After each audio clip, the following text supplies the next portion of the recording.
Negeri ini memanggilmu kawan. Assalamualaikum Pak. Waalaikumsalam ya Pak Nau. Ya, di sini saya pertama sekali mengucapkan terima kasih banyak atas waktu yang sudah Bapak luangkan dalam rangka mewawancarai terkait saya dalam pendidikan guru penggerak. Di sini saya ditugaskan untuk mewawancarai satu atau dua orang kepala sekolah. Yang pertama kepala sekolah yang mana saya tempat bertugas, yaitu ya Bapak.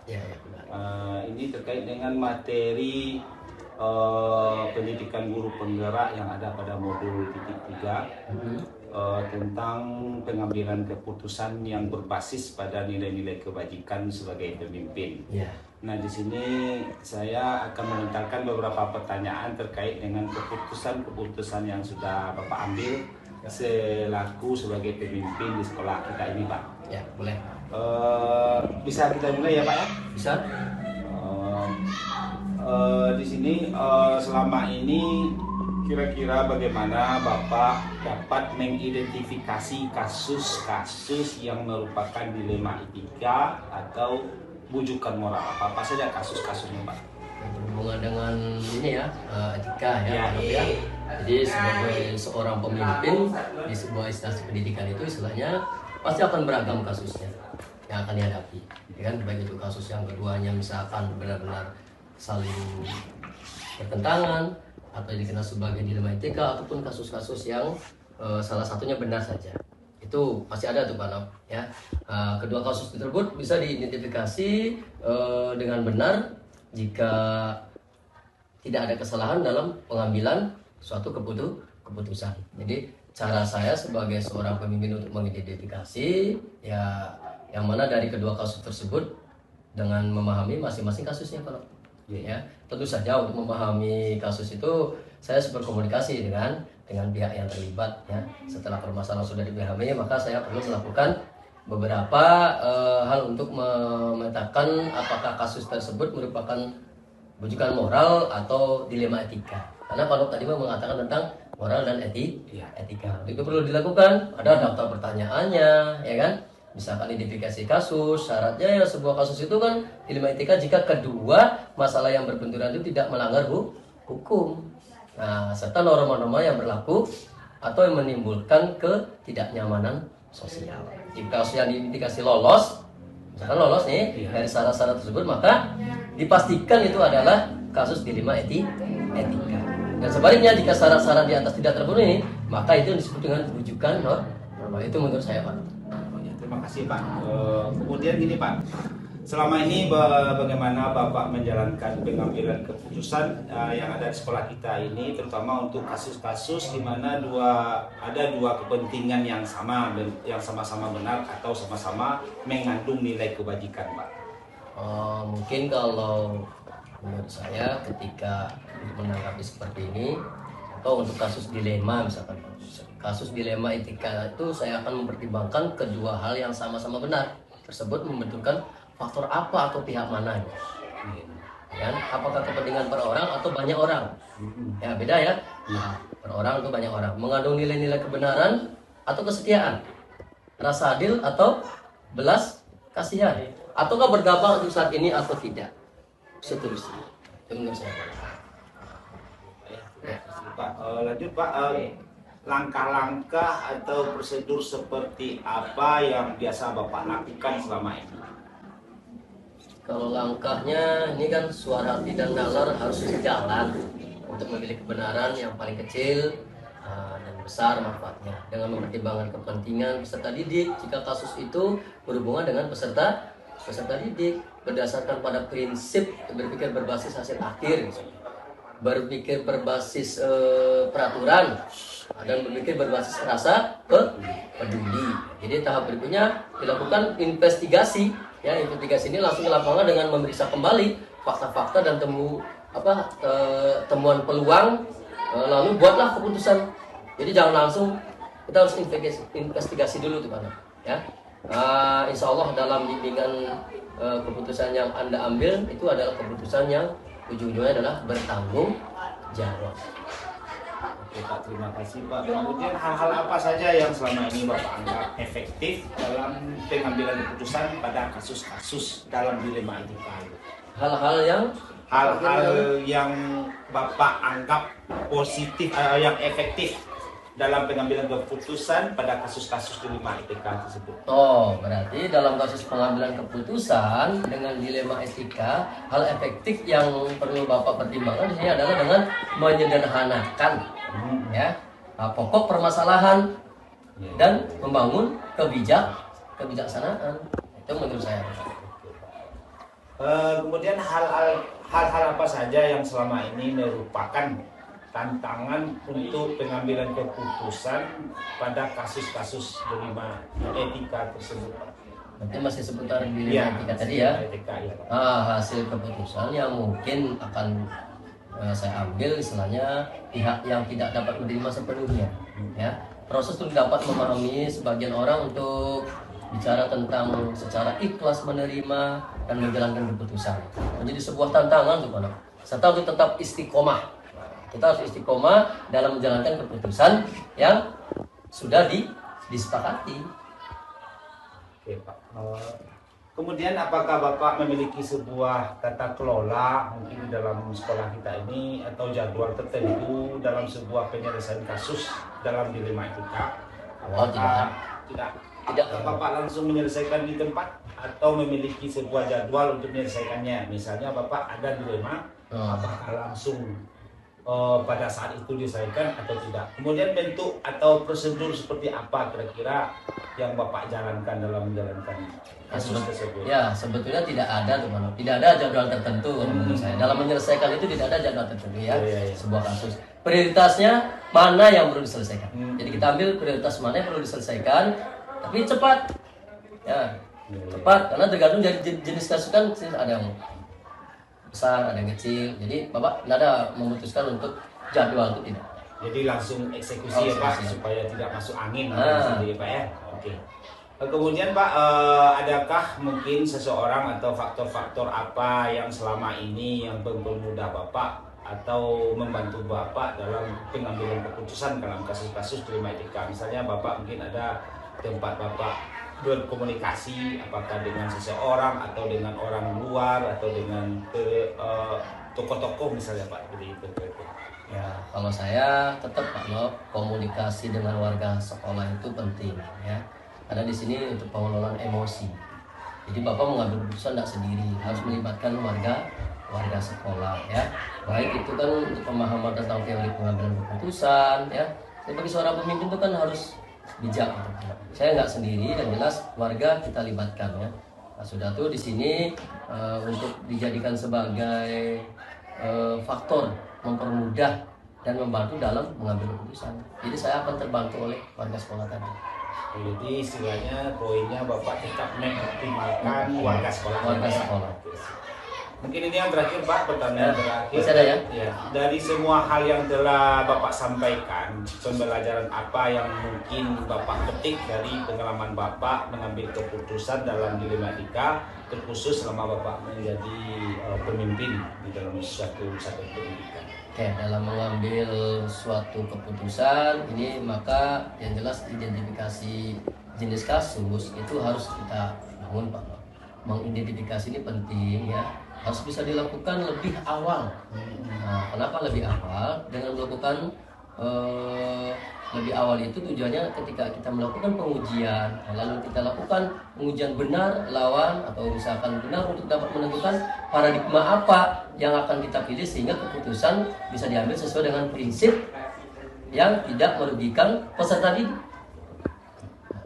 Oh gitu ya Pak ya. Mungkin ya itu mungkin pertanyaan terakhir dari saya Pak. Terima kasih banyak atas tanggapan Bapak terkait dengan pembelajaran atau penyelesaian masalah yang berupa etika atau dilema etika. Ya, terima kasih atas waktunya Pak. Selamat siang Pak. Semoga sukses. Assalamualaikum warahmatullahi wabarakatuh. Waalaikumsalam warahmatullahi wabarakatuh.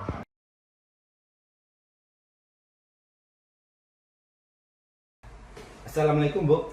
Waalaikumsalam Pak Nov.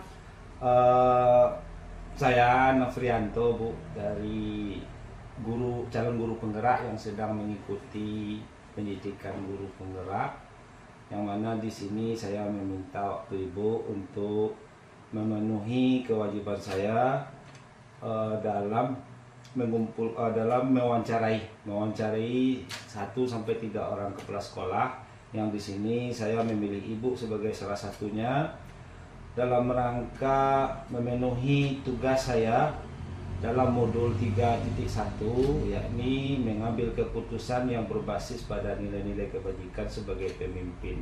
Nah, di sini saya ingin menanyakan kepada Ibu terkait dengan pengambilan keputusan yang sudah Ibu terapkan yang menyangkut kepada dilema etika yang sudah ada di sekolah Ibu. Nah, ini di sini ada beberapa pertanyaan yang ingin saya lontarkan ke Ibu. Ibu bisa menjawabnya sesuai dengan situasi yang sudah Ibu alami. Nah, yang pertama Bu, yang saya ingin tanyakan adalah bagaimana Ibu dapat mengidentifikasi kasus-kasus yang merupakan dilema etika atau bujukan moral di sekolah itu? Begini Pak Nop, saya dalam menyikapi hal tersebut tentu melakukan klarifikasi dan konfirmasi terhadap semua pihak, karena masalah yang akan diputuskan itu adalah masalah dilema etika, karena dilema etika itu seperti yang kita katakan permasalahannya, kasusnya benar lawan benar. Jadi tentu saya bermusyawarah dengan teman-teman di sekolah, kemudian menyelesaikannya dengan cara berkoordinasi dan berkomunikasi dengan anggota di sekolah. Mungkin bisa juga terlibat, jika perlu terlibat komite Pak Nop, jika itu memang diperlukan. Kemudian Bu, yang pertanyaan kedua Bu, bagaimana Ibu menjalankan pengambilan keputusan di sekolah Ibu, terutama untuk kasus-kasus di mana ada dua kepentingan yang sama-sama benar atau sama-sama mengandung nilai kebajikan? Begini Pak Nop, yang telah saya lakukan dalam mengambil keputusan kasus yang sama-sama benar, sedangkan kita harus memilih salah satunya ya Pak. Tentu pertama sekali mengidentifikasi permasalahannya dulu Pak, kita identifikasi, kemudian kita gali apa nanti hasil akhirnya nanti Pak Nop. Kemudian kita memanggil pihak-pihak yang terkait dalam memutuskan suatu permasalahan tersebut Pak Nop.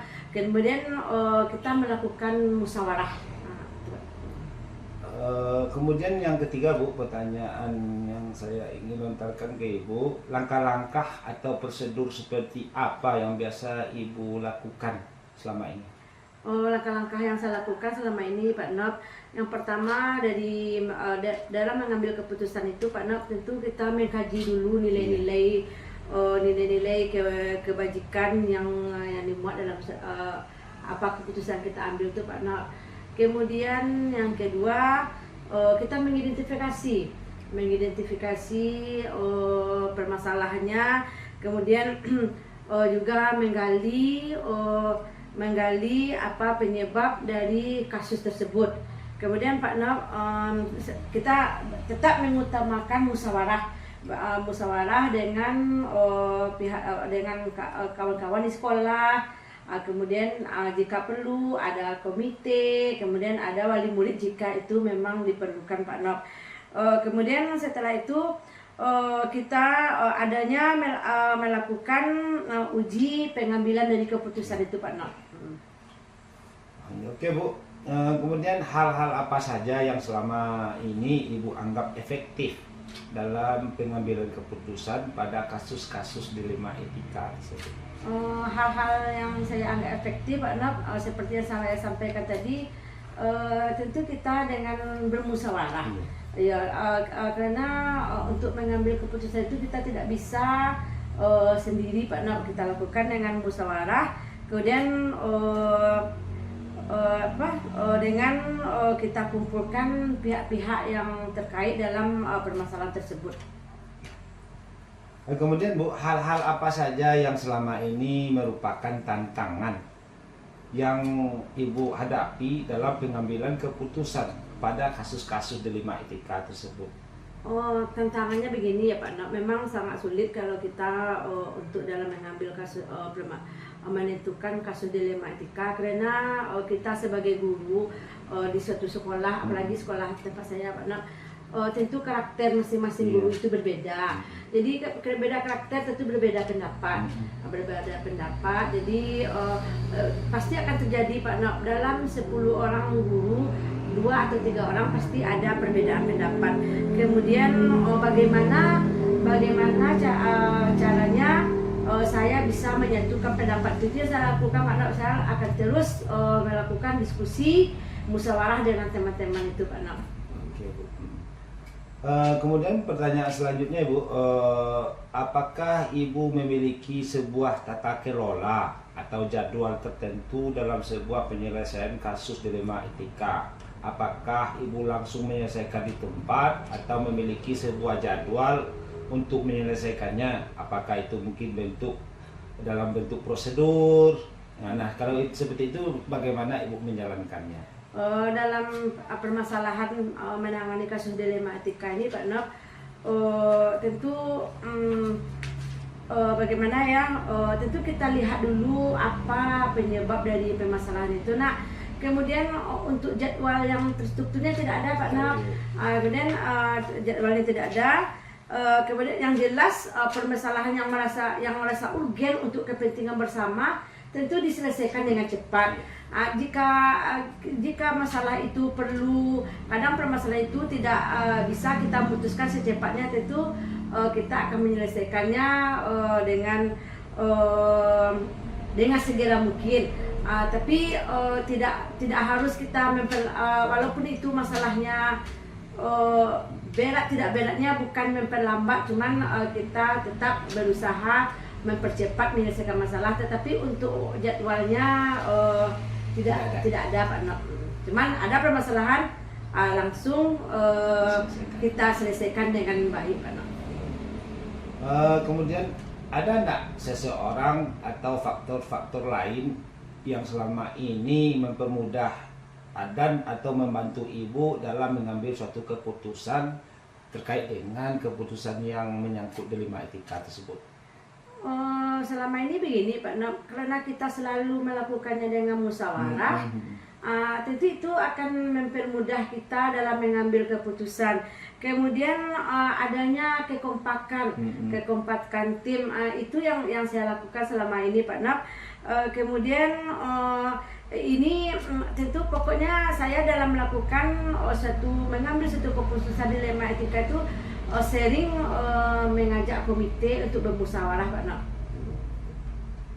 Ini yang terakhir Bu, pertanyaannya, dari semua hal yang telah disampaikan, pembelajaran apa yang dapat Ibu petik dari pengalaman Ibu kalau dalam mengambil sebuah keputusan yang berkaitan dengan dilema etika?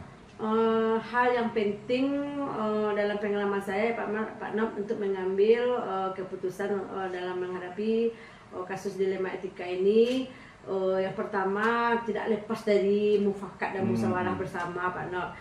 Kemudian adanya kekompakan antara stakeholder sekolah dengan warga, dengan komite, dengan wali murid, adanya kekompakan Pak Nok. Kemudian lagi memperhitungkan keputusan yang kita ambil, bagaimana nanti keputusan yang kita ambil itu efeknya ke depannya. Tentu itu yang perlu kita kaji Pak Nok. Apakah kalau ini kita ambil keputusan, apakah bagaimana nanti hasil akhirnya, tentu kita mengkajinya sampai ke sana Pak Nok. Itu yang saya lakukan Pak Nok.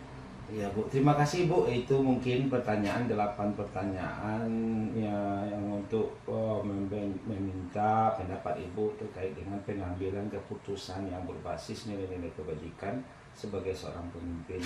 Ya, terima kasih banyak Bu atas waktu Ibu, telah meluangkan waktunya bisa mau saya wawancarai. Semoga apa yang kita perbincangkan ini sangat bermanfaat bagi saya, khususnya sebagai calon guru penggerak yang sedang mengikuti pendidikan guru penggerak. Sekali lagi Bu, terima kasih banyak atas waktunya. Assalamualaikum warahmatullahi wabarakatuh. Sama-sama Pak Nop. Semoga Pak Nop nanti sukses jadi guru penggeraknya. Amin. Kemudian lancar hendaknya sampai ke pendidikannya ya Pak Nop. Amin, ya. Dan sama-sama ya Pak Nop. Waalaikumsalam warahmatullahi wabarakatuh. Guru penggerak majukan pendidikan, guru penggerak menghamba pada murid, kreatif rancang pembelajaran, hargai potensi tingkatkan prestasi, lahirkan profil pelajar Pancasila, belajar bergerak berbagi untuk negeri, kita menjalin kolaborasi. Belajar bergerak berbagi untuk negeri demi bakti pada Ibu Pertiwi.